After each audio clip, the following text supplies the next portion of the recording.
जय Jagannath welcome to my channel Sneha's glow style. तो आज आपण मान सहित मु शेयर करने को जाऊँगी मोर गोटे मेकअप लुक जोटा कि मोर डेली लाइफ रे निजको निजे केमती मेकअप करे तो मुझे आपण मान सहित शेयर करी।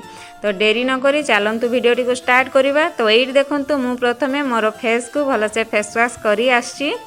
तो प्रथमे मु मो फेस रे टोनर अप्लाई करी। तो यहीटा मुझे गुड वाइब रो रोज ग्लो टोनर। तो टोनर को एमती टिके भलसे स्प्रे करदेवी।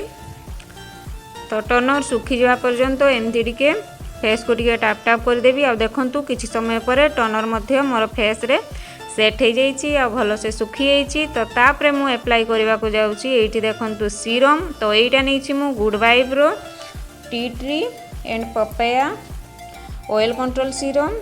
तो ये सीरम टी बहुत लाइट वेट रो हेइथाय आ ऑयल कंट्रोल हेइथाय।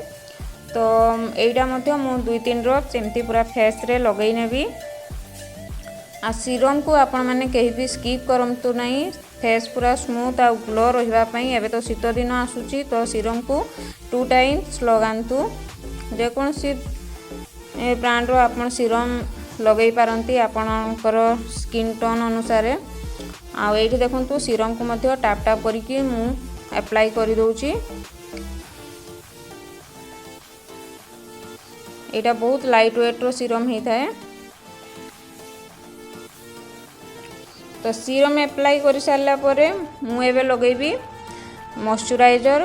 कहीं मु मॉइस्चराइजर को केबे स्किप करे नहीं। आपण माने मध्य फेस को मॉइस्चराइजर करवा मेकअप आगु केबे भी स्किप करंतु नहीं। फेस को प्रथमे भलसे मॉइस्चराइजर कर दियंतु। तेबे देकी मेकअप टा को जहाँ भी आपण फेस रे अप्लाई करबे भलसे ब्लेंड होता है आ लॉन्ग लास्टिंग मध्य होता है। तो ये मु निभियार मॉइस्चराइजिंग क्रीम लगे देली। तापरे लिप को मध्य टिके एठी मु मॉइस्चराइजर कर दोची। तो लिप बाम मध्य टिके लगे देली।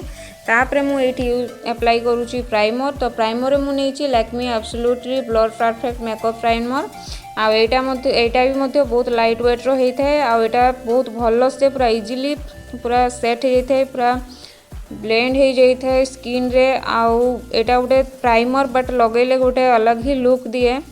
बहुत स्मूथ होता है आ बहुत भल प्राइमर। मु तो कहबी Lakme absolute blur perfect makeup primer is the best primer. तापरे प्राइमर लगे सारा पर एठी देखंतु मु वेट एंड वाइल्ड रो कन्सीलर यूज करूची। तो कन्सीलर को मध्य गोटे ब्लेंडर सहायता रे मु इति भल से ब्लेंड करी नउची।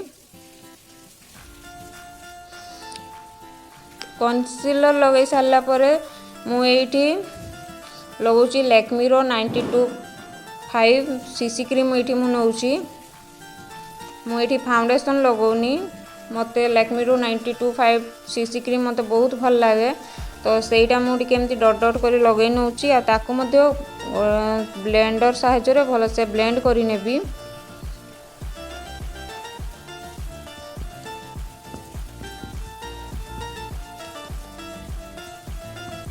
आ ये देखंतु मोर भल से ब्लेंड हो जाइए फेस रे। तापरे मु कॉम्पैक्ट पाउडर यूज करूची। एठी मु मेबलिन न्यूयॉर्क रो फिट मी कॉम्पैक्ट पाउडर एठी मु यूज करूची। एहा को मध्य भल से फेस रे लगै नेबी।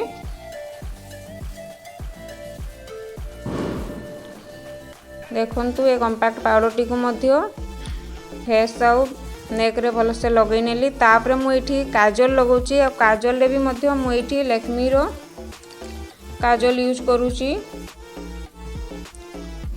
आ एठी देखंतु काजल लगैले मो आखिरु टे पानी बाहरे। तो मु अल्प काजल लगाए। तापरे मु एठी यूज करूची देखंतु आईलाइनर। आईलाइनर मध्य मु लैक्मी रो इंस्टा लाइनर आईलाइनर लगौची। आ ये देखंतु गोटे साइड रे लगेची आ गोटे साइड रे लगेन तो डिफरेंस जना पड़ुची। तापरे देखंतु मु दीटी जाक आखि रे आईलाइनर लगै नेची। तापरे मु लगेबी एठी देखंतु मस्कारा। आ एटा मध्य लैक्मी रो आइकॉनिक कर्लिंग मस्कारा। देखंतु मस्कारा आईलाइनर काजल लगे सारा पर आईरो गोटे अलग ही लुक दे थाए। तो आउ टिके मु आईब्रो को मध्य टिके भल से सेट करी नउची आईब्रो पेंसिल द्वारा। तापरे लिप रे मु एठी NY बेका लगौची लिपस्टिक आ ता सहित मु लगेबी लैक्मी रो absolute matte matte liquid lip colour lipstick जोटा दीटा को मिसई के लगाई गोटे हल्का पिंक कलर आसे जोटा कि मते बहुत भल लागे। आ एट देखंतु ऑलमोस्ट मोर सिंपल आ गोटे more easy daily life makeup look गोटे क्रिएट करछि जोटा मु मोर डेली लाइफ रे करे सेटा आपन मान सहित शेयर कली। तो ये मु सिंदूर आ बिंदी मध्य लगे देछि आ देखंतु मोर फाइनल हो जाइछि मेकअप लुक टी। बिंदीटा टिके टेढ़ा बसला तो मु ताकू टिके सीधा कर देली। तो एटा मु मोर डेली लाइफ रे केमती निजको मेकअप करे तो सेटा मु आपन मान सहित शेयर कली। वीडियो जदी भल लागि थाए लाइक कमेंट शेयर करिया को भूलंतु नै। आउ जदि मो वीडियो को कहीं नवा देखुथांती सब्सक्राइब करिया पई मध्य भूलंतु नै। रहिली पुणी देखाबो मोर गोटे नेक्स्ट वीडियो रे। जय जय।